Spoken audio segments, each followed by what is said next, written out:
Nigeria, one of the most populous countries of Africa, is going through a difficult phase. With radical economic reforms by the country's president, the West African nation is facing unprecedented inflation and economic distress. Now, the people are taking to the streets asking the government for a much needed respite.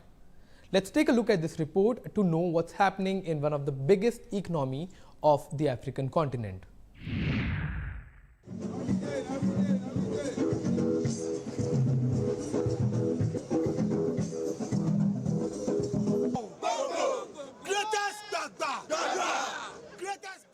Hundreds of demonstrators on the streets of Nigeria, rallying against one of the worst economic crises in the Western African nation. Facing crippling effects of economic distress, the people of Nigeria are voicing their frustrations over the spiraling cost of living and dwindling essentials like stable electricity and food security. We are suffering. We are suffering for Nigeria. It's not like this before. But we want change for good. Hunger day for Nigeria. Children now, they are hungry. Adults are hungry. Sufferness is too much for Nigeria.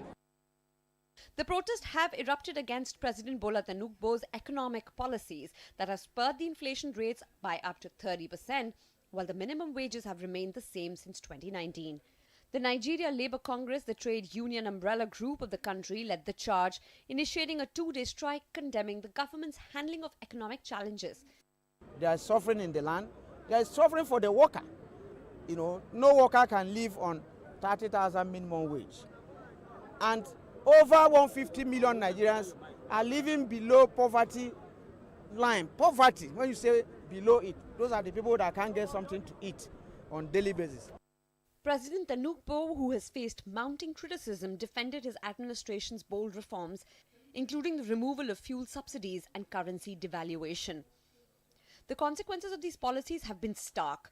Petrol prices have surged, more than tripling in 9 months, while staple food like rice have become expensive, pushing many into poverty.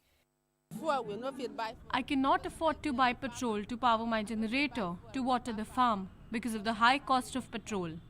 Things are difficult in the country, food is expensive, as well as several other items. The price of gari and rice are high. With these high cost of goods, we cannot train our children in school or manage to buy food. Amid the economic crisis in the African nation, the government has started distribution of reserve grains and cash transfers to about 12 million vulnerable households. However, with deadlock continuing between the protesters and the government, the crisis is unlikely to resolve anytime soon. Bureau Report, DD India.